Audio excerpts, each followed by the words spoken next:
On the surface, Beastland looked like one of the biggest YouTube collaborations anyone had ever seen. Bright lights flashed everywhere, giant games filled the space, and rides looked like they came straight out of a Mr. Beast thumbnail. Everything seemed larger than life, packed with excitement, and almost impossible to believe.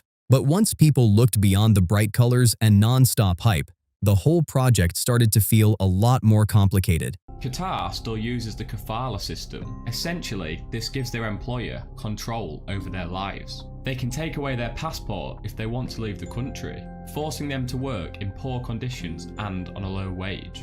This wasn't just another fun brand partnership. Before long, it became one of the most talked about and debated projects connected to a major creator. Then came the surprise that caught a lot of people off guard. Beastland wasn't being built in Florida, Tokyo, or another place many fans expected. Many people believed the project was being built in Saudi Arabia. That immediately sparked questions because the country has strict rules about filming in public. Under certain circumstances, authorities can require footage to be deleted or issue penalties for recording certain situations. International organizations have also given the country low scores on several freedom and rights indexes, which added even more attention to the project. That's why so many people started asking bigger questions. How did Beastland go from looking like the craziest YouTube project ever to becoming one of the biggest controversies surrounding Mr. Beast? When the project was first announced, the internet practically stopped scrolling. A real amusement park. Not a temporary set, not another giant warehouse challenge, but a full-scale attraction with custom rides, huge competitions, and prizes worth more than many homes. The concept art looked wild. Massive catapult games, giant trapdoor challenges, zip lines, huge mazes, roller coasters, and oversized attractions filled the designs. It looked almost too crazy to be real. Mr. Beast described it as a place where fans could experience his videos in real life. On paper, it sounded groundbreaking and unlike anything another creator had attempted. But almost right away, people noticed something didn't seem to match the story. When fans asked why Saudi Arabia was chosen, Mr. Beast replied, "It's in the middle of the world, easier for everyone to visit." At first, that explanation sounded simple enough. Then community notes highlighted another important detail. Beastland had already been connected to an agreement with Riyadh Season, a government-backed entertainment program. That changed the conversation fast. Of course I am. Why would I not? Would they kill gay people and women? I obviously don't agree with Saudi Arabian policies on women and things like that. Is it my business to tell Saudi Arabia how to live? Truly. How big was the check? $375,000 for one show. Critics argued the location wasn't simply picked because it was convenient. Instead, they believed it was connected to a larger business partnership.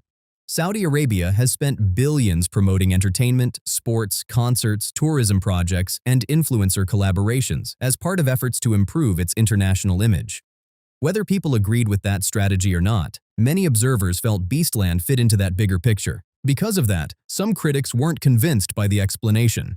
Online discussions exploded, with many questioning whether the location was really about accessibility or whether business interests played a much bigger role. The debate only grew louder as more details became public.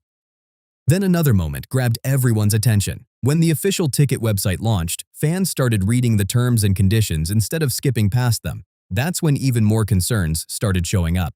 The rules included restrictions on professional cameras and video equipment. Guests couldn't re-enter once they left. Visitors automatically agreed to being filmed by the organizers. The terms also stated that organizers accepted no liability for certain injuries or deaths, and attendees were expected to follow Saudi Arabia's public taste laws. Those conditions quickly became one of the biggest talking points surrounding the project. Secrets of the Qatar World Cup: the lack of human rights. Qatar still uses the kafala system. Essentially, this gives their employer control over their lives. They can take away their passport if they want to leave the country, forcing them to work in poor conditions and on a low wage. That low wage works out at about $275 per month. The Guardian reported that 6,500 migrants have died in Qatar since they won the bid for the World Cup in 2010. Whilst they are not all related to the World Cup, most of them were only there to build the infrastructure for it. For people unfamiliar with those rules, they sounded surprising. Depending on the situation, filming strangers, recording accidents, capturing certain public incidents, refusing requests to delete footage, or sharing some recordings online could result in penalties. Critics pointed out that these rules could make documenting unexpected events much more difficult than in many other countries. That raised another question people couldn't ignore. If a ride malfunctioned, a game experienced a serious problem, or someone was badly injured, would visitors be able to record what happened? Some observers argued those local laws could limit how certain incidents were documented or shared, making many fans uncomfortable. In the United States, when something goes wrong at a major attraction, videos usually spread across social media within minutes. News outlets pick them up, clips go viral, and millions of people quickly see what happened. Critics argued that the legal environment in Saudi Arabia could create a very different situation, where some recordings might face restrictions depending on the circumstances.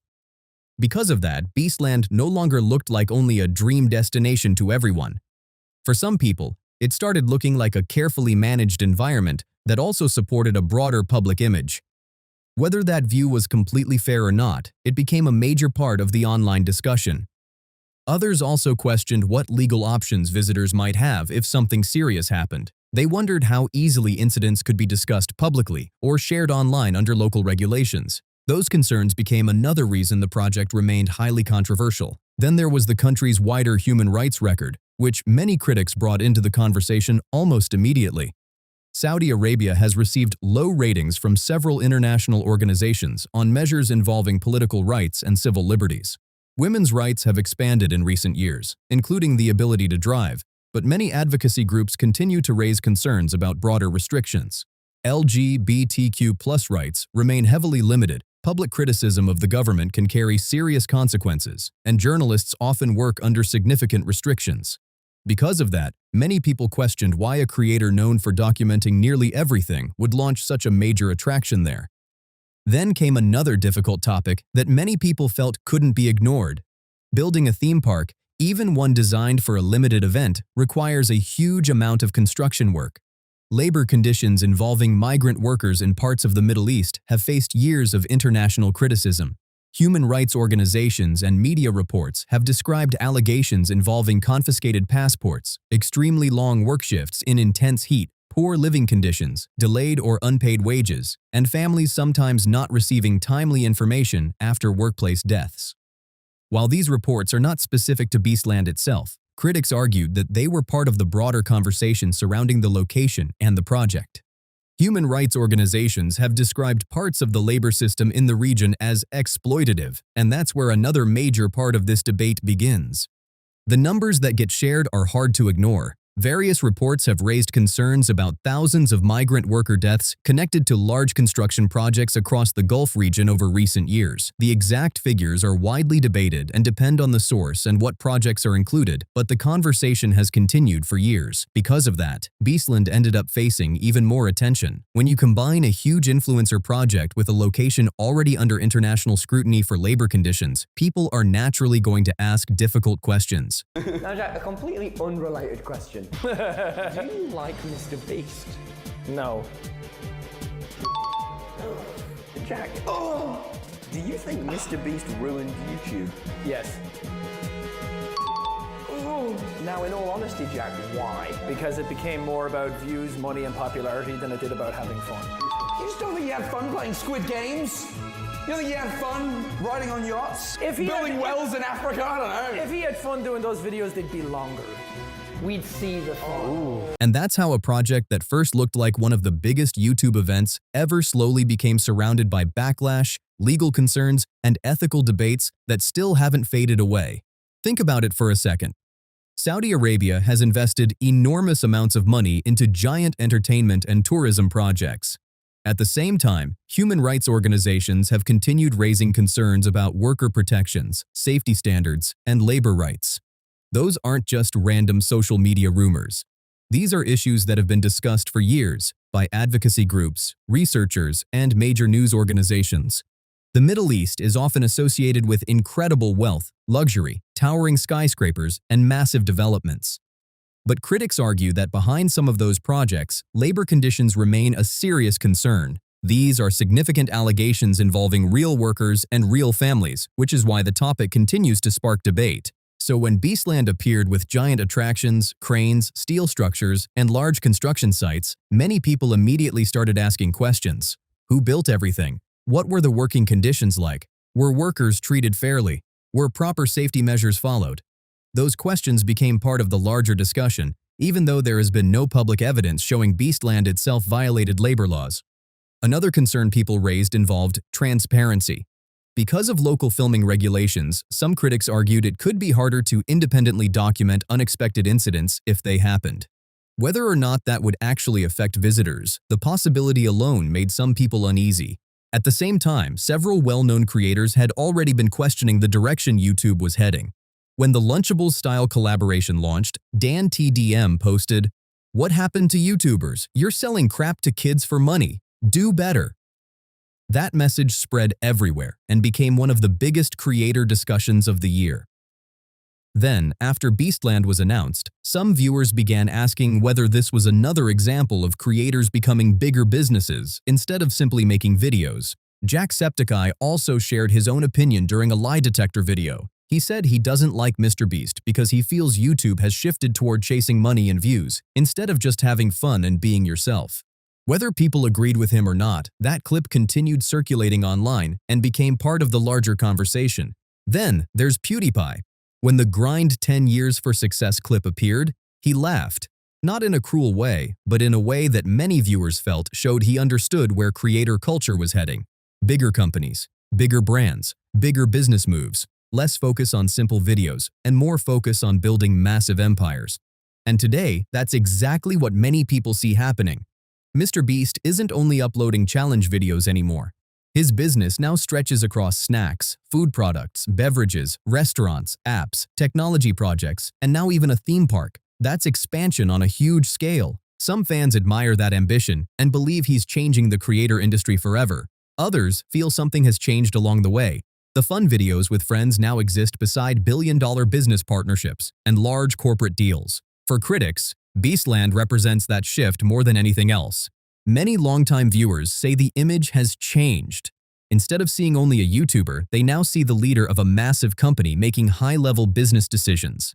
After several controversies over the last few years, some fans have started questioning more than just internet drama. They're asking bigger questions about ethics, transparency, responsibility, and influence. That's why Beastland feels different from previous projects. This wasn't simply another product launch or another snack brand. It was a theme park connected to a government-backed entertainment program. That level of scale naturally brought much more attention and much tougher questions. There's one more detail that often gets overlooked. Beastland was never designed to become a permanent destination like Disney or Universal. It was planned as a limited-time attraction lasting about 45 days. Temporary rides, temporary structures, temporary excitement. Once the event ends, much of it can be dismantled, leaving very little behind. The attractions may disappear, but the conversation probably won't.